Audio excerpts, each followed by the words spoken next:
El presidente de Estados Unidos, Joe Biden, pone freno a la inmigración ilegal y limita a 2.500 el número de personas que pueden solicitar asilo cada día en la frontera con México.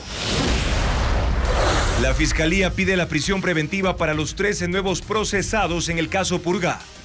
Entre ellos está el comandante del Cuerpo de Ingenieros del Ejército. Las Fuerzas Armadas y la Policía preparan el plan que aplicarán en Manta para combatir la inseguridad, tras la orden presidencial de trasladar el mando a esa ciudad. Las lluvias se alejaron del Austro y el caudal del río Paute pasó de 79 metros a 34 metros por segundo. Pero pese a ello, la generación de energía se mantiene. El servicio carcelario acude al Banco de Alimentos y la organización católica Cáritas para obtener ayuda y dar comida a los presos. Televistazo visitó la ciudad perdida que se extendió en 300 kilómetros en el río Upano hace unos 2.500 años y que la revista Science revivió. Se eleva $98.51 la tasa de visado para obtener una visa Schengen, según indicó el Consulado General de España en Guayaquil. La Comisión de Tránsito del Ecuador suspende desde hoy el cobro de multas de 39 radares en 3 provincias por irregularidades en el concurso y manejo de los dispositivos. Televistazo, en el informe especial sobre los juegos ancestrales, muestra hoy las destrezas de los jóvenes indígenas en el juego de la lanza.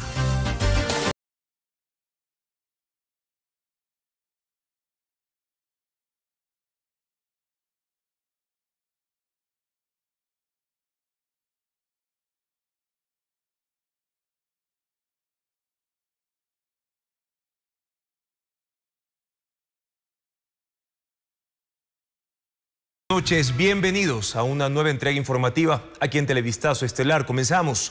El presidente de Estados Unidos, Joe Biden, dictó la medida más estricta de su gobierno y limita el número de personas que pueden pedir asilo. Ocurre un momento clave de la carrera por la presidencia en ese país porque el combate a la migración irregular es una de las banderas de campaña de Donald Trump, informa Pedro Jiménez. La orden ejecutiva pone freno a los migrantes que cruzan por pasos irregulares. Actualmente, quienes se entregan a la patrulla fronteriza cuando son detenidos en esos sitios tienen oportunidad de pedir asilo. Pero desde ahora, cuando el número diario llegue a 2.500 personas, se cierra esa posibilidad. Hoy por hoy la cifra ya es mucho más elevada. Según el Departamento de Seguridad Nacional, los arrestos diarios son poco menos de 4.000. Solo ayer fueron 3.500, por lo que miles de migrantes serán devueltos casi de inmediato, inicialmente a México. No podrán pedir asilo, no podrán permanecer en Estados Unidos, dijo Joe Biden cuando hizo el anuncio esta tarde. Quedan exentos los niños no acompañados y personas que presenten urgencias médicas o que sufran una amenaza inminente para la vida. Se trata de la medida más drástica del gobierno de Joe Biden en la frontera sur, en un intento por imponerse en materia de control migratorio y abordar uno de los problemas más urgentes en su carrera por la reelección, con lo que la crisis migratoria toma más importancia en la campaña cuando faltan 5 meses para las elecciones. Estoy haciendo lo que los republicanos se negaron a hacer, dijo Biden, pues a finales de mayo, senadores del Partido Republicano bloquearon la aprobación de una ley de seguridad fronteriza, según Biden, para que sea Donald Trump quien aplique las medidas y llegara nuevamente a la presidencia. Organizaciones pro-inmigrantes critican la norma anunciada por Joe Biden. Dicen que se parece mucho a las aplicadas por Trump. De hecho, se basa en 2 artículos de la Ley de Inmigración y Nacionalidad que fueron utilizados en la administración Trump y que fueron muy cuestionados por los demócratas. La Fiscalía pidió prisión preventiva contra 13 nuevos vinculados en el caso Purga. Con ellos suben a 25 los procesados en esta investigación que se extenderá por 30 días, como le informa Fabiola Santana. El fiscal Wilson Toainga solicitó al juez Javier de la Cadena que ordene prisión preventiva contra los 13 nuevos procesados del caso Purga. Una medida alternativa, según el fiscal, generaría riesgos para el proceso por el nivel de injerencia que tienen los investigados. La fiscalía además solicitó boleta de Interpol para quienes están fuera del país, el congelamiento de cuentas y la prohibición de enajenar bienes por $35 millones. El juez instaló este martes en la mañana la audiencia en la que fueron vinculados vinculados los miembros del Cuerpo de Ingenieros del Ejército, Juan Riofrío, comandante, Freddy Játiva, excomandante, y Esteban Chávez, asesor jurídico. De la Corte de Justicia del Guayas, Hugo González, expresidente, y José Poveda, Andrea Patiño y Silvia Orozco, exjuez y juezas. Del Consejo de la Judicatura del Guayas, Mercedes Villarreal, expresidenta, y las exfuncionarias Jacqueline Domínguez, Susana Batallas y Miriam Rodríguez. Finalmente, Tatiana Villafuerte, ex asesora de Pablo Muentes, y Rubén Díaz, ex asistente de Fabiola Gallardo, expresidenta de la Corte del Guayas. Con ellos suman 25 los procesados del caso Purga, que desde el 4 de marzo investiga al ex asambleísta social cristiano Pablo Muentes, a la expresidenta de la Corte de Justicia de Guayas y a ex jueces de esa provincia. Según la Fiscalía, son parte de un grupo de delincuencia organizada que controlaban el sistema de justicia del Guayas e influyeron en fallos judiciales para el beneficio principalmente de Muentes y Gallardo a cambio de beneficios económicos y ascensos. El fiscal Toainga expuso 140 elementos de cargo contra los procesados. Con ellos acusó a los 3 jueces por favorecer a Muentes en los casos Banco del Pacífico y tráfico de tierras. A los miembros del Cuerpo de Ingenieros del Ejército de obtener una acción de protección a cambio de la remodelación del piso de la Corte del Guayas. A los miembros del Consejo de la Judicatura de sancionar a jueces que no se alineaban con los intereses de la estructura y que manipulaban el sorteo de las causas. Y a Hugo González de facilitar la continuidad de la organización, siendo el sucesor de Fabiola Gallardo en la presidencia de la Corte del Guayas. Muentes, según la Fiscalía, financió los gastos de su campaña y cumplió sus ofertas a los servidores judiciales. La audiencia concluirá con la decisión del juez de aceptar o no la prisión preventiva y las otras medidas solicitadas por la Fiscalía. Y en su testimonio anticipado, Daniel Salcedo dijo que pagó por adelantado para obtener un fallo a favor de su hermano Noé en septiembre próximo. El juez, al que acusa de recibir $20,000, ya renunció a su cargo. Y Jacqueline Rodas con más detalles. Entre los pagos a jueces que relató Daniel Salcedo en su testimonio anticipado, hay uno que hizo por adelantado para una audiencia que se dará en 3 meses en la Corte de Justicia de Guayas. Se trata de un proceso penal en contra de su hermano Noé Salcedo. Mi hermano, que es una persona totalmente inocente de todos los cargos, está siendo sentenciado para el mes de septiembre. Por eso le voy a decir, él tiene una audiencia por delincuencia organizada y el secretario Ángel Herrera me dijo que tiene llegada al juez Vaca, que es el juez ponente de la causa que se va a dar ahora en septiembre. Y efectivamente, yo le entregué a él la cantidad de $40,000 en efectivo, donde 20,000 fueron entregados al juez Vaca y 15,000 fueron entregados a Henry Morán, que era parte de la audiencia. Me arriesgo a decirlo porque confío que desde el día de hoy los jueces van a actuar como debe ser. En el sistema de la función judicial aparecen 5 procesos en contra de Noé Salcedo. 1 por delincuencia organizada. En efecto, tiene audiencia para el 2 de septiembre a las 9:30 de la mañana. También coincide el apellido del juez nombrado por Salcedo. Víctor Vaca figura como el juez ponente. Televistazo intentó comunicarse con él al correo electrónico oficial que le da la función judicial, pero desde hace 5 días ya no es juez. Renunció en medio del escándalo de corrupción judicial en la Corte de Guayas revelado en los casos Metástasis, Purga y Plaga, que tiene a 10 de sus compañeros presos o procesados. Ahora la causa de Noé Salcedo está a cargo del juez Ramiro Hurtado, uno de los pocos de la Sala Penal de Guayas que no tiene imputaciones penales.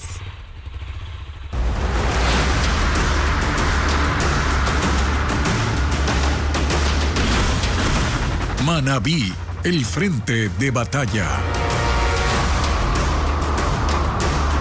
Las Fuerzas Armadas y la Policía Nacional movilizan a sus unidades de élite a Manta por orden del presidente de la República.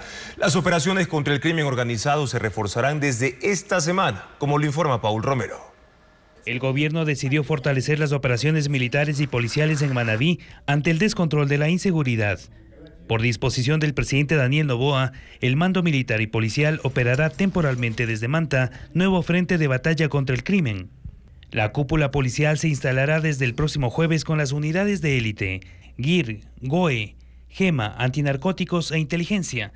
Además, redoblará la fuerza investigativa contra la extorsión y la fuerza investigativa anticriminal que se movilizaron desde la declaratoria de estado de excepción el 23 de mayo.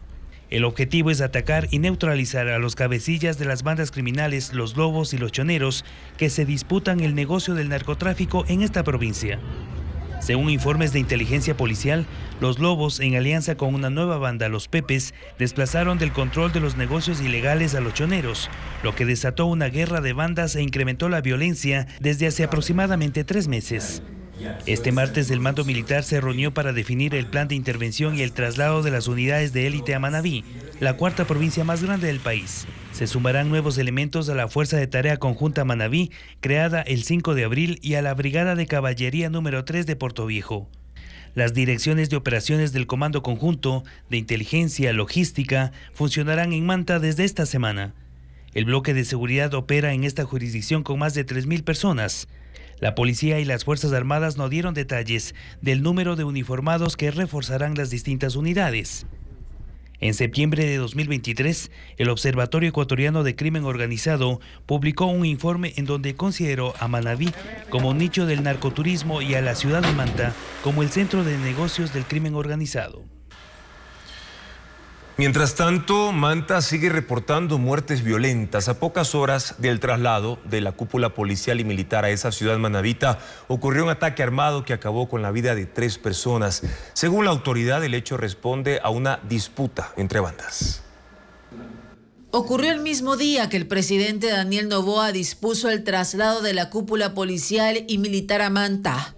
Durante un evento al que asistió con la ministra del Interior, Mónica Palencia, y demás autoridades, en el que expusieron las estrategias y desafíos de seguridad del gobierno frente a grupos de delincuencia organizada. 8 horas después, a las 20:15 de este lunes, un grupo de sicarios en motocicleta llegó al barrio de San Pedro, en el centro de esa ciudad manabita, y atacó a 3 hombres que estaban afuera de una vivienda. Ellos recibieron al menos 11 impactos de bala. Fabari Montalvo, jefe policial de Manabí, indicó que los pistoleros se movilizaban en una camioneta gris y aseguró que el hecho responde a una represalia entre organizaciones criminales. Este ataque ocurrió 24 horas después del asesinato del asambleísta alterno Cristian Nieto y su esposa Nicole Burgos, cometido en un circo en Manta. Una tercera víctima también murió mientras hacía fila para ingresar.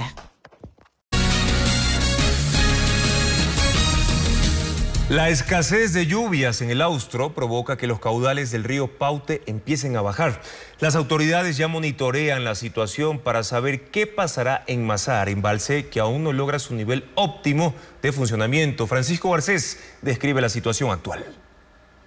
El caudal del río Paute empezó a caer después de que las lluvias atenuaron su intensidad en el Austro. El río volvió a tener caudales por debajo de los 40 metros cúbicos por segundo, que es uno de los promedios más bajos del año. Según la información de Selec, este martes en Mazar ingresaban 34 metros cúbicos de agua por segundo, muy lejos de los 79 metros cúbicos de promedio que mantuvo en mayo. Ese mes fue clave porque las lluvias permitieron que el embalse más grande del país recuperara parte de su volumen. El temor es que si las lluvias escasean en el Austro, los caudales seguirán bajando, que es lo que se vivió durante un mes de la segunda semana de marzo hasta la mitad de abril y que obligaron a pagar la hidroeléctrica Mazar. Pero las previsiones climáticas aún no son pesimistas porque en la cuenca alta del Paute aún no hay señales de una nueva sequía. Sin embargo, la vigilancia se mantiene porque durante los últimos 3 días los 4 ríos que desembocan en el Paute aún no caen en caudales críticos. Sin embargo, se rompió ya el crecimiento del volumen del embalse de Mazar, que se mantuvo durante 41 días. Llegó a 2.140 metros sobre el nivel del mar, pero desde el lunes 1 de junio cayó 1 metro debido a la falta de agua. Mazar sigue entregando energía, aunque este martes solo se puso a funcionar uno de sus 2 generadores. La provisión de energía del país se sustenta en la generación de la hidroeléctrica Molino en el río Paute y en Coca Codo Sinclair en el río Coca. Las 2 están entregando el 51% de la hidroelectricidad del país. Por pedido gubernamental, instituciones benéficas entregan comida a las cárceles del país para mitigar en algo la crisis de comida que se vive ante la suspensión del contrato con la empresa que proveía ese servicio. Pero, ¿hasta cuándo se aplicará este mecanismo de donaciones? La respuesta con Diego Puente. El gobierno acude a instituciones benéficas para alimentar a los presos. El servicio carcelario SNAI pidió desde el 1 de mayo directamente a organizaciones no gubernamentales, fundaciones religiosas y bancos de alimentos la entrega de comida cuando se suspendió el servicio en los centros penitenciarios del norte del país. Este es el Banco de Alimentos en el sur de Quito. 120 voluntarios colectan, procesan y clasifican 30 toneladas de comida al día. Los presos se sumaron a la lista de beneficiarios, pero la entrega de comida depende de que exista un sobrestock, es decir, que la cantidad en las bodegas sea mayor de la que necesitan para atender a otros grupos vulnerables. Sí, en promedio estamos hablando de que al mes entregamos unos 3 toneladas de alimentos. Cada semana el SNAI retira los productos en las instalaciones del Banco de Comida y se encarga de distribuir a las prisiones. En Cotopaxi, Cáritas, la entidad de acción caritativa de la Iglesia Católica, entregó desde el 7 de mayo 20 toneladas de comida a la cárcel regional de Cotopaxi, que tiene cerca de 5,000 presos. Arroz, azúcar, avena, lenteja, aceite y atún. La organización se asegura de que los alimentos entren al centro penitenciario y que los presos puedan prepararlos. El servicio carcelario solicitó a otras instituciones del Estado que se entreguen raciones. Por ejemplo, mediante este oficio, pidió al Servicio de Gestión de Riesgos kits para repartir en las prisiones de Carchi, Cotopaxi, Esmeraldas, Ibarra, Pichincha, Santo Domingo y Sucumbíos. También acudió a las Fuerzas Armadas para que pongan a disposición camiones y camionetas para mover la comida. Según un informe de la Defensoría del Pueblo que recoge la gestión realizada por instituciones públicas, este plan de alimentación durará hasta agosto, mientras el SNAI contrata un nuevo proveedor.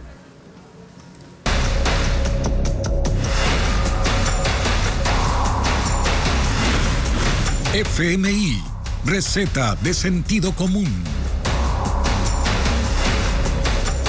Cumplir con sus obligaciones con el IES y establecer mecanismos de pago de deudas son parte de los compromisos que el gobierno de Daniel Noboa asumió con el Fondo Monetario Internacional. Francisco Garcés presenta el contenido de la carta de intención firmada con ese organismo financiero. El gobierno debe pagar una parte de su deuda con el IES. Es una de las condiciones para mantener vigente el acuerdo con el Fondo Monetario Internacional que le permite acceder a $4,000 millones hasta el 2028. El pasivo con el IES es uno de los que más pesa en la deuda pública del Estado, que suma $60,000 millones. Esto representa el 49% del PIB, es decir, de lo que el país produce en un año.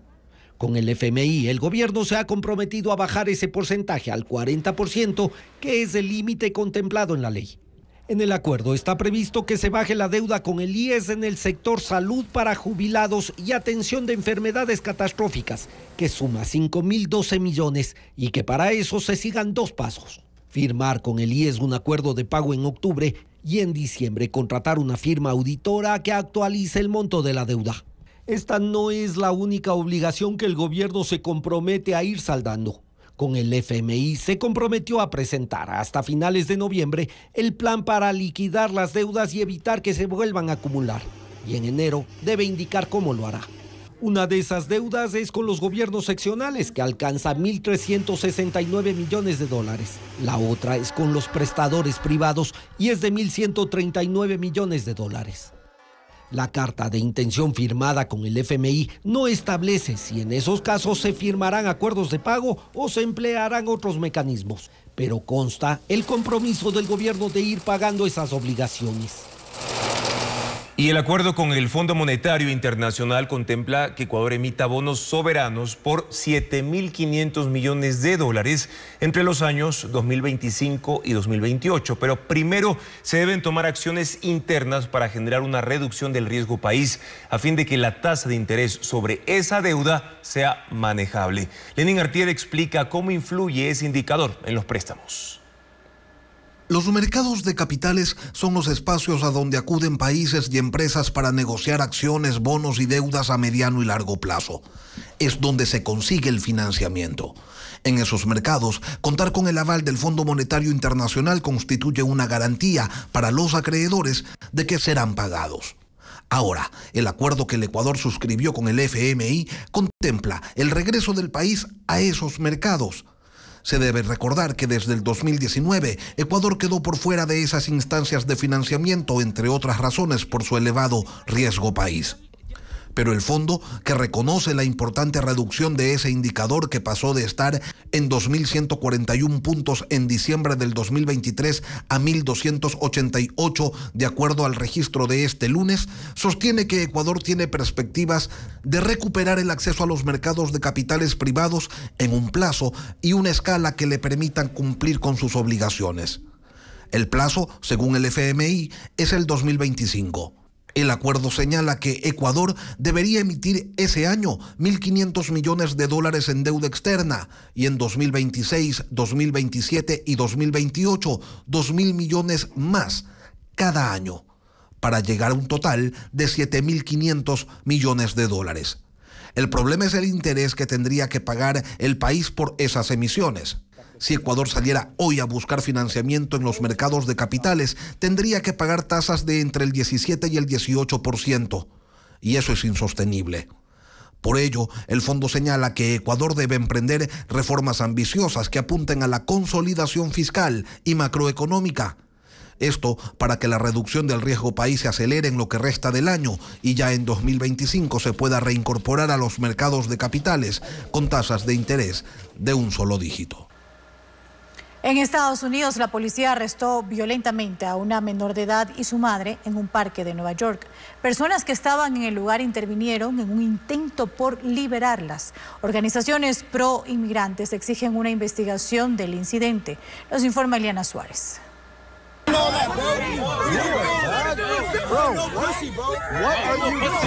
Empujones, alones y gritos fueron las reacciones de una multitud al ver cómo una menor de 14 años luchaba por zafarse de los brazos de un uniformado.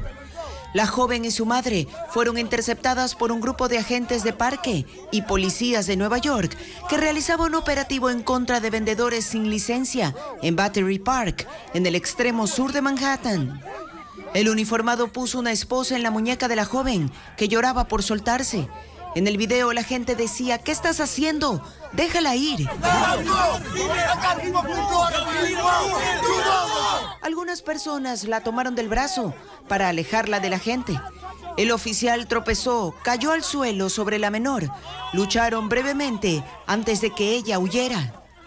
Las imágenes se viralizaron en redes sociales y en ellas se ve a la madre usando una camiseta de la selección ecuatoriana. Organizaciones pro inmigrantes exigen una investigación por abuso del uso de la fuerza. El alcalde de Nueva York, Eric Adams, aseguró que la joven y su madre no tienen permiso para vender en áreas públicas.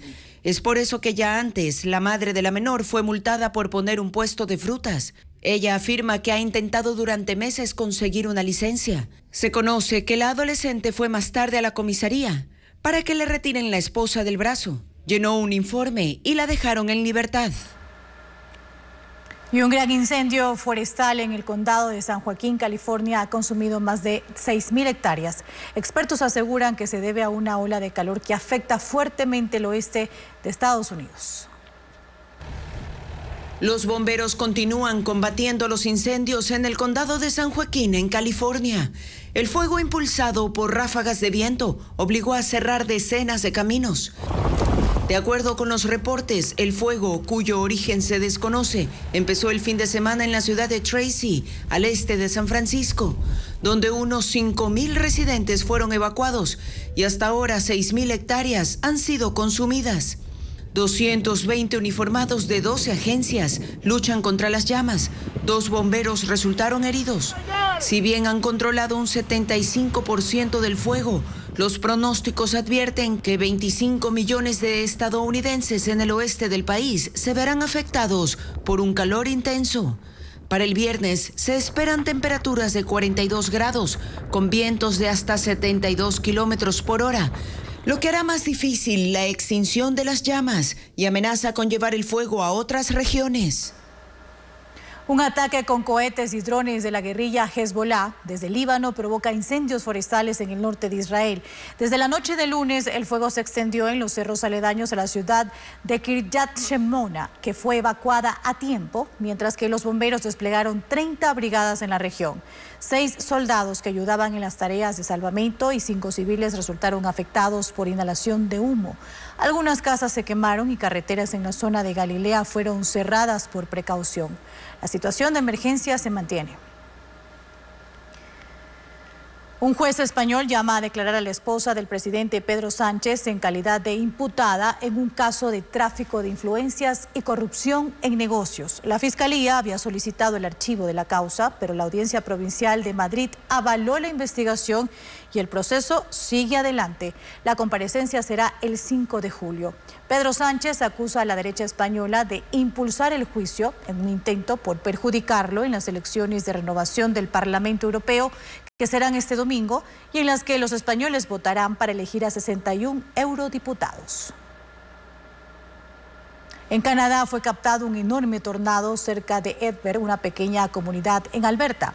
Residentes afirmaron que el cielo estaba soleado y las condiciones eran buenas, por lo que quedaron impresionados por la formación repentina de este fenómeno. Se reportaron daños en una granja abandonada, pero ninguna persona resultó herida. El primer ministro de India, Narendra Modi, festeja el triunfo en las elecciones generales, aunque la victoria de su movimiento, el Partido Popular Indio, no fue aplastante, al punto que solo con las alianzas pactadas puede mantener la mayoría parlamentaria. Aún así, el primer ministro Modi conserva el optimismo ante un tercer mandato, asegurando que el país escribirá un nuevo capítulo de desarrollo. Más de 850 millones de electores han votado en un proceso complejo que por la cantidad de empadronados se extendió durante 6 semanas. La Agencia de Alimentos y Medicamentos de Estados Unidos, FDA, está considerando el uso de la droga sintética psicoactiva éxtasis en el tratamiento complementario de trastornos por estrés postraumático. Un panel de asesores externos se reúne hoy para escuchar a funcionarios de la farmacéutica Lykos Therapeutics, fabricante de esta metanfetamina, y los resultados de sus ensayos clínicos. La agencia evaluará beneficios y riesgos y podría dar una aprobación muy limitada como parte de las terapias aplicadas a pacientes graves como veteranos de guerra con riesgo de suicidio. Un equipo de Televistazo visitó el Valle del Río Upano en Morona, Santiago, donde hace 2.500 años se asentó la cultura precolombina más grande de la Amazonía. El hallazgo científico fue publicado por la revista Science a inicios de este año y puso a Ecuador en el epicentro de la arqueología regional. Diego Puente con el reporte. En las faldas del volcán Sangay creció, se desarrolló y desapareció inexplicablemente la cultura precolombina más grande descubierta en Amazonía.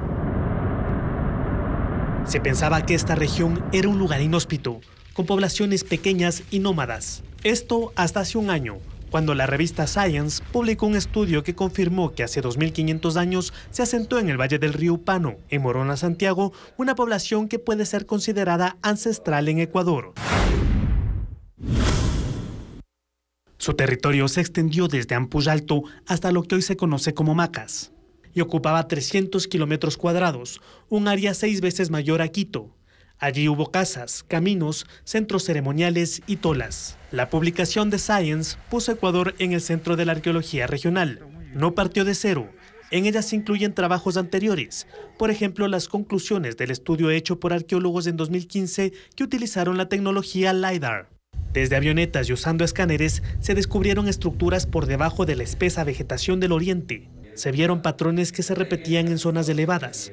Los científicos apuntaron a sitios donde se habían hecho pequeñas excavaciones o donde la población había informado de alguna tola. El estudio resalta igualmente los trabajos realizados por el padre josefino Pedro Porras en 1965, cuando se excavaron pequeños polígonos, y los del arqueólogo francés Stéphane Rostand en los años 90 y 2000. En estos trabajos fueron halladas 5.415 plataformas, 1.511 colinas truncadas, 157 plazoletas excavadas, 138 terrazas, 300 caminos, 93 drenajes y otros elementos. En total se descubrieron 7.928 anomalías. Estos descubrimientos siguen siendo un misterio porque no se han iniciado excavaciones. Porque así como fue encontrada la ciudad perdida en Amazonía, así sigue. Mañana les presentaremos la segunda parte de este reporte. Explicaremos qué hace Ecuador para cuidar de ese patrimonio. Todas las escuelas, colegios y universidades del país deberán enseñar educación en valores y cívica. Así lo dispone la reforma a la Ley de Participación Ciudadana que entrará en vigencia. Patricio Díaz con el contenido de esa norma. Educación en valores y cívica serán obligatorias en las mallas curriculares, desde la escuela hasta la universidad. En eso coinciden la Asamblea y el Ejecutivo. Este martes, el Pleno tramitó la objeción parcial del presidente a la reforma a la Ley de Participación Ciudadana y ahí se aprobó el texto que dispone a las instituciones educativas y universitarias impartir cada año una materia que engloba formación humana sobre valores, cívica, participación ciudadana y contenidos de la Constitución. Además, los centros de educación superior deberán en sus proyectos de vinculación con la sociedad incluir un enfoque de participación ciudadana. La reforma también precisa el mecanismo de participación de los ciudadanos en los gobiernos locales, llamado silla vacía, que también se aplica en las comisiones legislativas. Ahora se extenderá al Pleno, pero los participantes, en este caso, no tienen derecho a voto. El texto aprobado otorga más fuerza a los informes de veedurías ciudadanas avaladas por el Consejo de Participación Ciudadana. Da a la Contraloría 9 meses para decidir si acepta o no las conclusiones o recomendaciones de esas veedurías. Si son acogidas, deberán aplicarse de manera inmediata. La reforma entrará en vigencia en cuanto sea publicada por el registro oficial.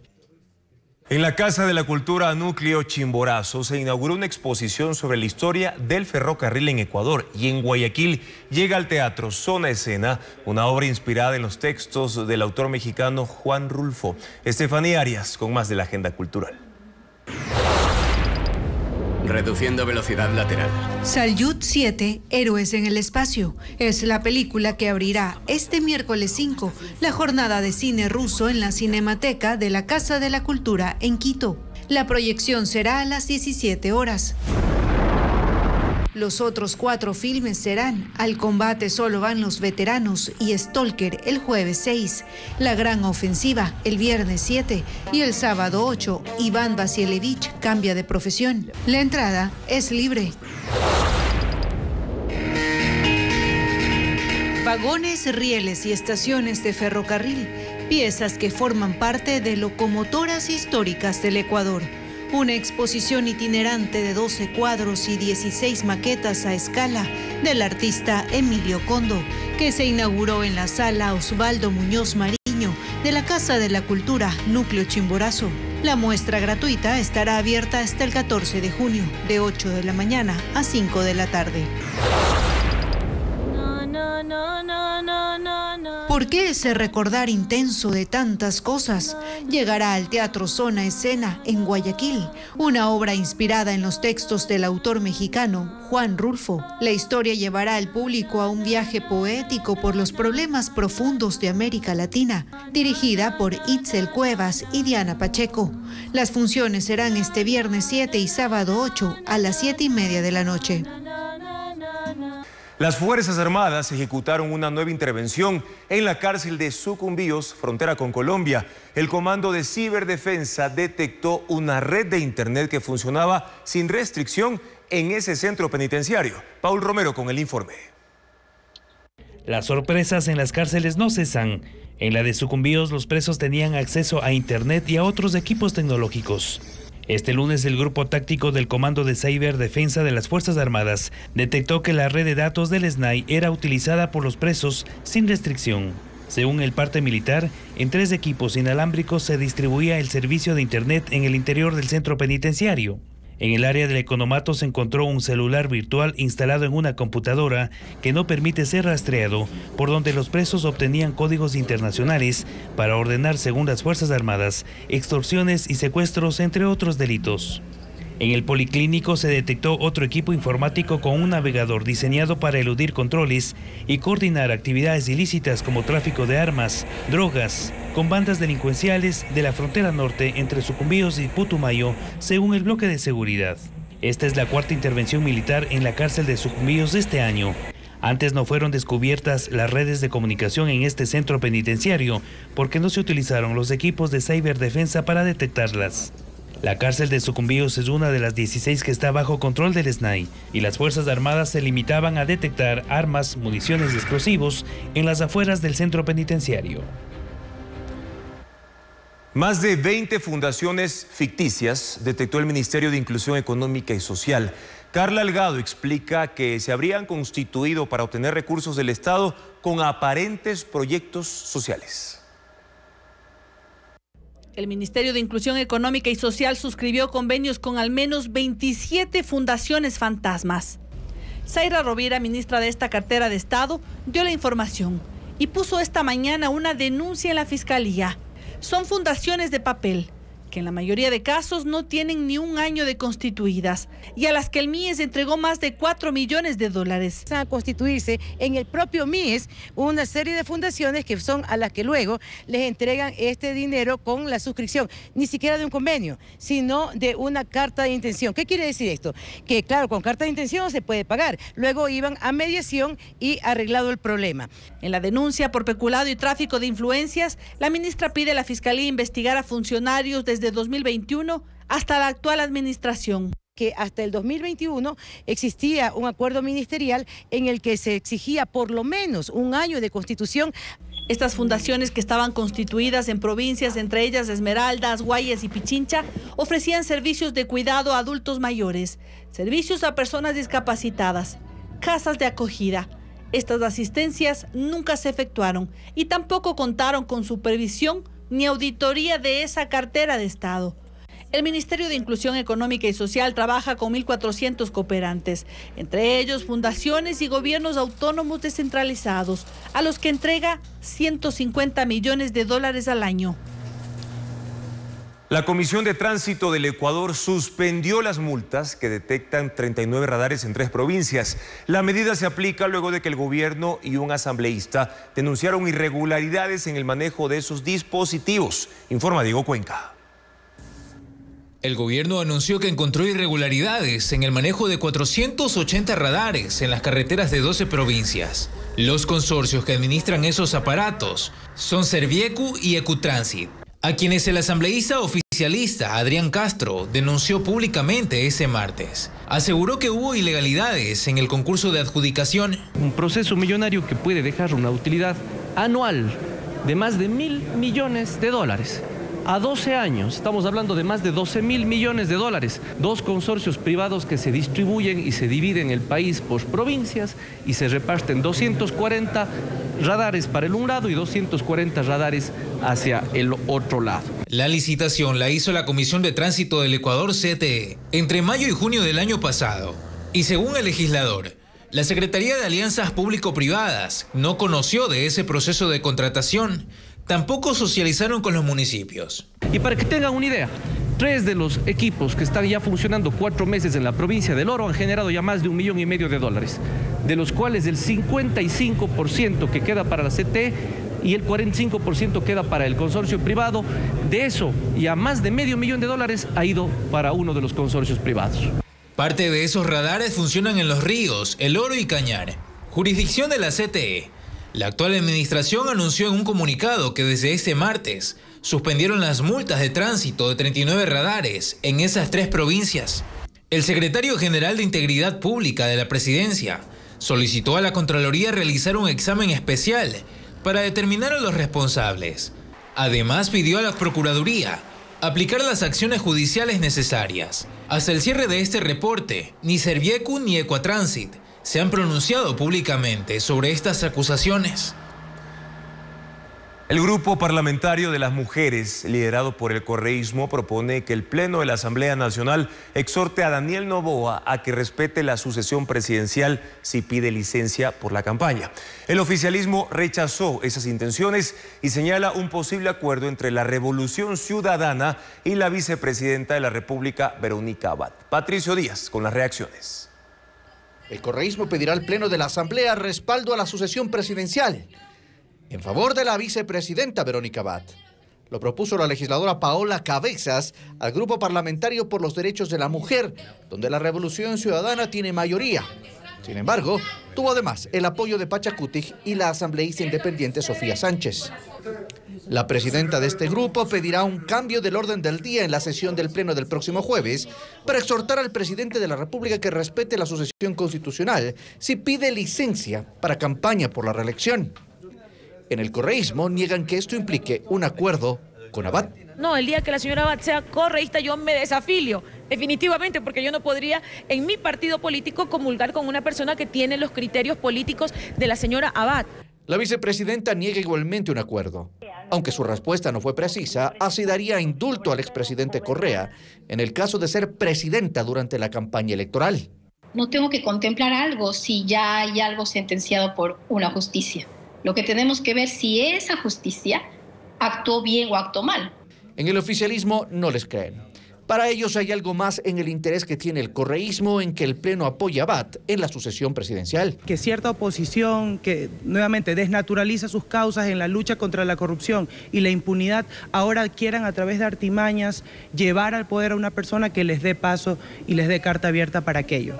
El Partido Social Cristiano coincide en que el Pleno no tiene que tratar ese tema, pero sí aclara que ellos apoyan lo que dice la Constitución sobre que Abad debe reemplazar al presidente en campaña. Sí, definitivamente sí, eso es lo que dice la norma constitucional.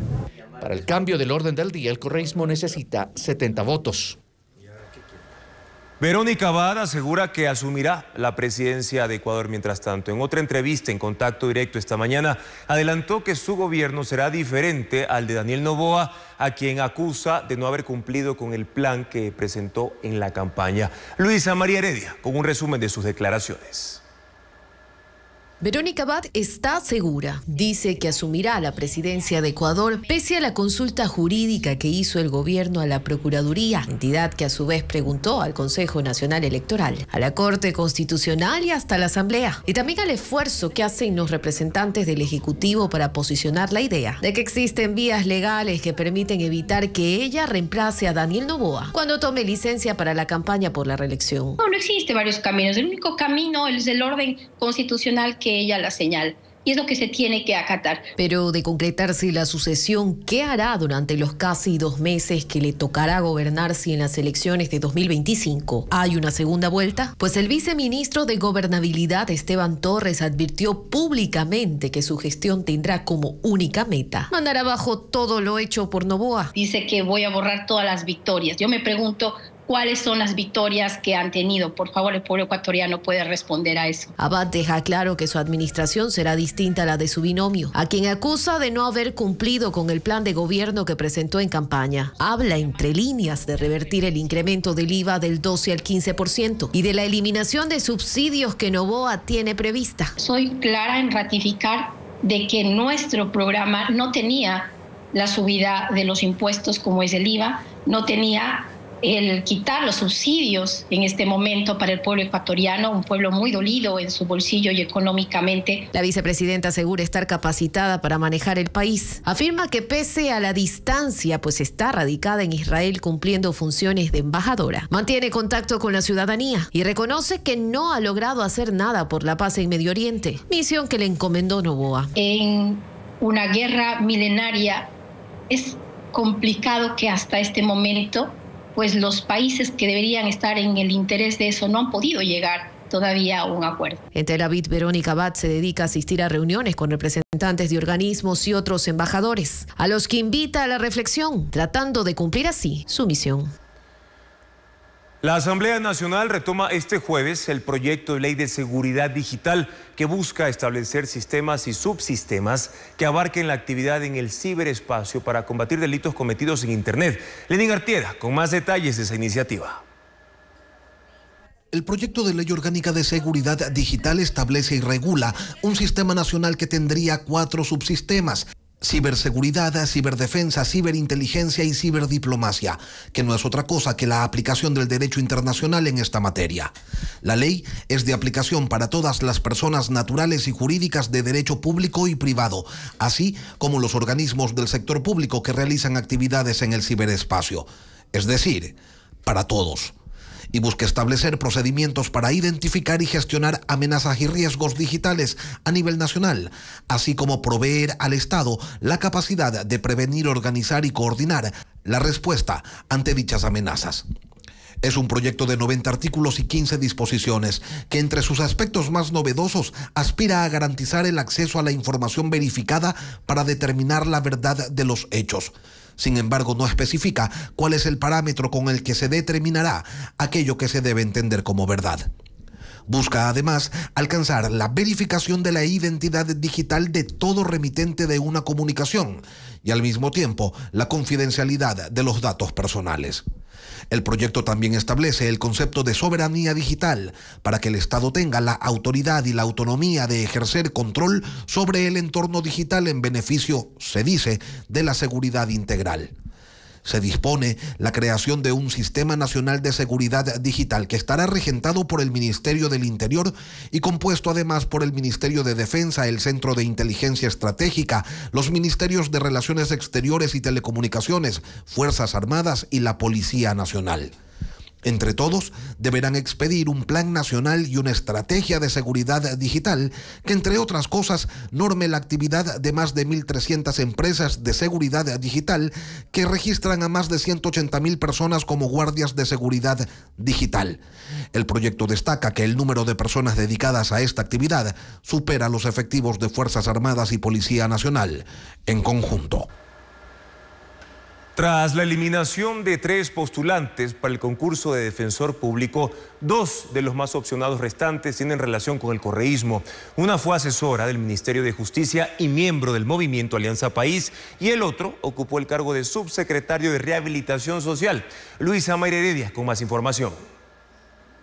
Aunque Inés Maritza Romero Esteves, jueza de la Corte Provincial de Pichincha, aparece cuarta en la lista de mejor puntuados para la selección del defensor público, es la más opcionada para asumir el cargo. Esto luego de la renuncia del primero, Daniel Frías, y la decisión del Consejo de Participación Ciudadana de descalificar al segundo y tercero, Bayro Guillén y Jorge Ballesteros. El Consejo ahora tiene que analizar el expediente de Romero, quien en 2022 encabezó la terna que envió el entonces presidente de la Corte Nacional de Justicia, Iván Saquicela, para presidir la judicatura. Su moción fue cuestionada debido a sus vinculaciones políticas. Antes de ser jueza, Romero fue funcionaria del gobierno de Rafael Correa. En 2012, por ejemplo, se desempeñaba como asesora del Ministerio de Justicia. Incluso fue adherente permanente del movimiento Alianza País. Como magistrada fue juez ponente del caso Pases Policiales, que involucró a altos funcionarios del correísmo, como José Serrano, en esa época ministro del Interior, aunque fue sobreseído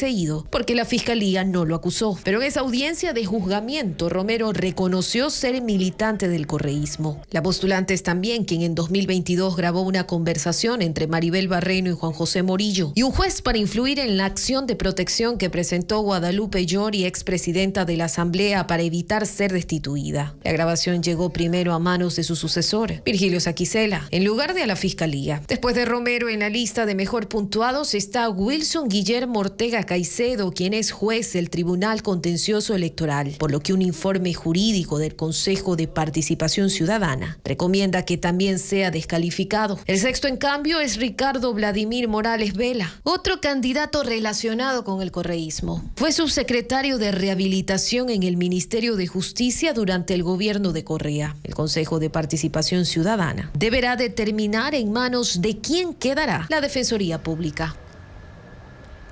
El sector exportador de camarón ecuatoriano deberá pagar $15 millones cada mes por los aranceles que impuso Estados Unidos y que se aplican ya desde el 30 de mayo. Diego Cuenca explica el impacto como parte de las sanciones por una supuesta mala práctica comercial.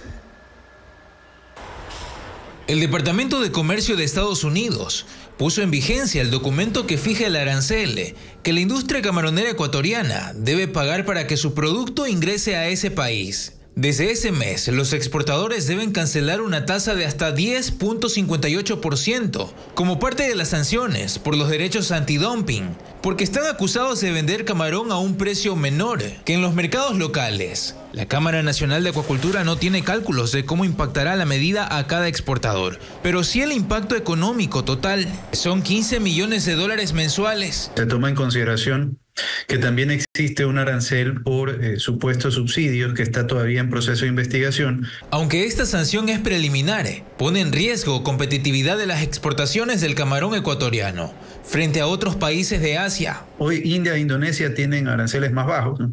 Y eso nos pone en desventaja frente a estos dos competidores. En el caso de India, el principal proveedor de camarón a los Estados Unidos, y en el caso de Indonesia, aquel que perdió cuota de mercado gracias al esfuerzo de la industria ecuatoriana. Por eso los 15 millones de dólares anuales no serán trasladados a los importadores de Estados Unidos, pues es el segundo mercado más importante. Solo entre enero hasta abril de ese año, Ecuador exportó 177 millones de libras de camarón hacia ese país. Eso representó más de 474 millones de dólares, según la Cámara Nacional de Acuacultura.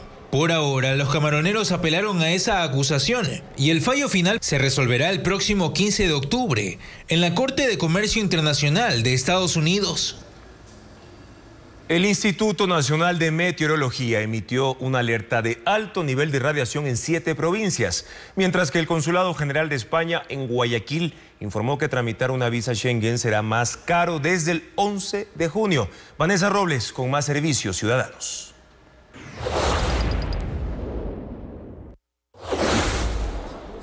Ecuador terminó mayo con niveles de lluvias por debajo del promedio mensual y está entrando a la temporada seca. Así lo notificó el Instituto Nacional de Meteorología e Hidrología INAMI, pero la alerta por la alta radiación se mantiene. En la sierra se pronosticó nivel 8 de muy alto en Pichincha y Loja. Lo mismo en las provincias costeras de Manabí, Santa Elena, Guayas y El Oro. La intensidad se repite en Galápagos. Mientras que en la región amazónica, el nivel será de 6 a 7, catalogado como alto, y se mantendrá esta semana. Por las condiciones atmosféricas, para este mes existe mayor probabilidad de temperaturas máximas en la sierra, es decir, hará más calor. El 1 de junio, por ejemplo, fue de 28.5 grados en Quito, mientras que en la costa las temperaturas serán más bajas de lo habitual. Habrá más frío, como los 22 grados centígrados que se reportó el martes en la mañana en Guayaquil, la más baja de los últimos 10 meses.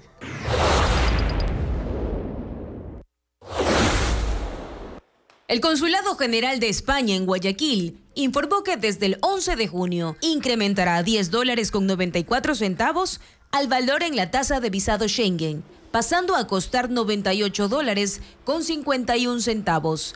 Este abono debe realizarse antes de que la solicitud sea admitida a trámite, siendo necesario para avanzar en el proceso y asegurar la evaluación de las autoridades consulares. Hasta ahora, no han precisado si el valor para niños entre 12 y 6 años se mantiene en $43.78, ni tampoco si para menores de 6 años seguirá siendo gratuito. El área Schengen abarca 29 países europeos, pero por ahora solo España ha anunciado un incremento. Chefs y emprendedores de un cantón de la Amazonía buscan comercializar sus productos exóticos en Guayaquil. El principal mercado son los restaurantes de alta cocina que están interesados en fusionar esa gastronomía. Más de este proyecto con Diego Cuenca. 300 chefs de 3 provincias amazónicas quieren conquistar los paladares de los guayaquileños, preparando comida con 15 productos que son elaborados por emprendedores del cantón La Joya de los Sachas, en Orellana. Entre ellos está el aceite de Sacha Inchi, que proviene del fruto de una planta, en el que frieron el paiche, pez de agua dulce que puede medir hasta 3 metros. Usaron chillangua, una hoja que reemplaza al cilantro, y colocaron cacay, parecido a una nuez.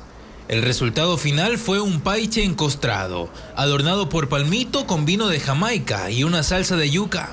Esperamos por lo menos llegar una meta ambiciosa, comercializar por lo menos en el restante del año unos 50 kilos mensuales, solo de paiche. De los otros productos, la meta es de que tengamos una tienda virtual y física en Guayaquil para que sean estos espacios de comercio. Esta semana cocinarán para los chefs y propietarios de 4 restaurantes de Guayaquil y San Borondón, que están interesados en fusionar la comida amazónica con la alta cocina. Poderlo incluir dentro de un plato italiano. Tienes el chontaduro, que puedes hacer un puré, una salsa, una crema que puede combinar muy bien con la pasta. Este lunes empezaron en la Escuela de los Chefs, en el puerto principal, donde también hicieron ceviche de paiche con base de limón mandarina, originario de esa región. Los emprendedores sostienen que pueden cubrir una demanda inicial de los restaurantes gourmet de Guayaquil. 5 a 10 cajas de vinos de 12 unidades y en producción de lo que son aceites Sacha Inche de unas 10 cajas mensuales podríamos estar cubriendo esos cupos. Según el municipio de La Joya de los Hachas, la comercialización de estos productos amazónicos en Guayaquil beneficiará al 19% de su población. Y se está trabajando para fortalecer a más emprendimientos para que obtengan la certificación sanitaria. El primer producto que ya entró al mercado guayaquileño es el paiche, desde noviembre del año pasado.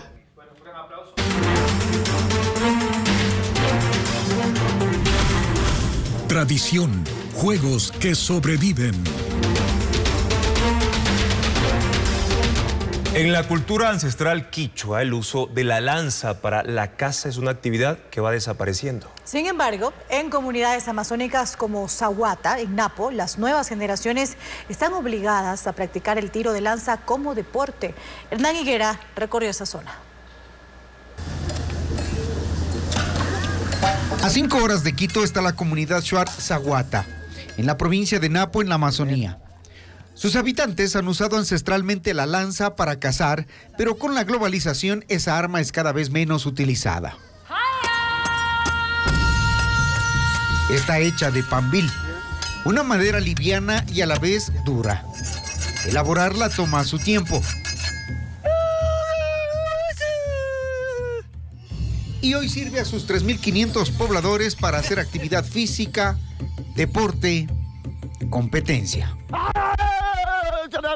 Nos sirve como deporte ancestrales para nosotros, como ahorita que somos jóvenes, y nos sirve para no perder la costumbre.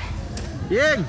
En Zahuata, la gente se reúne a tomar chicha y a presenciar el lanzamiento de la lanza, aunque el centro de atención en sí es la puntería de los participantes.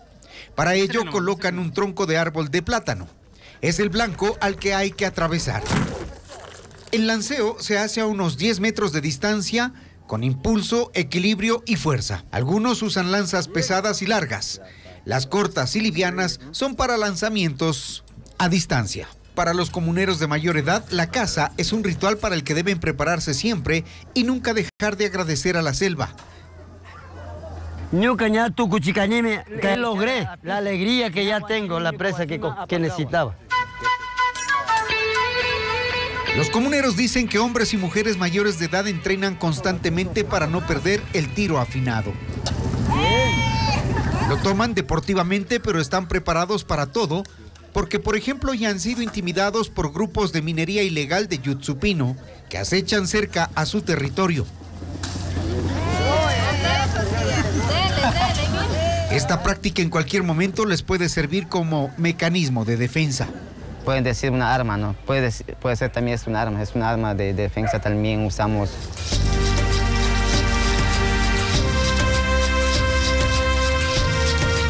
Tirar lanzas es ya un juego de competencia entre comunidades que se hace en ocasiones especiales o cuando surge un buen pretexto. Y en Zahuata, el lanzador con mejor puntería es el líder de la comunidad. En nuestra siguiente entrega viajaremos a la comunidad indígena de Turuco, en Imbabura, donde las mujeres se organizan para jugar fútbol de mano. Y lo hacen vistiendo sus trajes tradicionales y bajo sus propias reglas. Y 28 personajes del arte y la cultura fueron homenajeados este martes 4 de junio en el municipio de Guayaquil. El evento se organizó por conmemorarse el Día del Artista Ecuatoriano. Estefanía Arias con más detalles de esos reconocimientos. El encuentro se dio en el Salón de la Ciudad, en el municipio de Guayaquil. 28 talentos, entre artistas y gestores culturales, fueron homenajeados este martes 4 por el Día del Artista Ecuatoriano. Entre los cantantes reconocidos estuvieron Héctor Jaramillo, Beatriz Parra e Hilda Murillo. También la escultora Helen Constante, los actores Marcelo Gálvez, Marina Salvarezza y Miriam Murillo, las gestoras Gloria Gallardo y Marta Rizo, entre otros. Todos recibieron un diploma y una medalla. El objetivo del acto fue resaltar la labor de cada uno de ellos y su aporte al arte del país. El evento contó con la participación del violinista Ecuador Pillajo.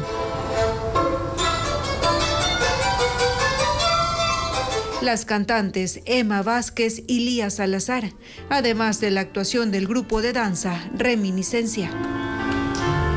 El INAME emitió una alerta de alto nivel de radiación en 7 provincias y se mantendrá durante todo junio. En la Sierra, Pichincha, Loja y parte también de las Islas Galápagos tuvieron un nivel de 8, que significa muy alto. Lo mismo en las provincias costeras de Manabí, Santa Elena y Guayas. Gracias por su confianza y sintonía, amigos de siempre. Mañana en Contacto Directo estarán Fausto Ortiz, ministro de Economía y Finanzas, para revisar las metas que se impone el Ecuador para salir del déficit fiscal en el acuerdo con el Fondo Monetario Internacional.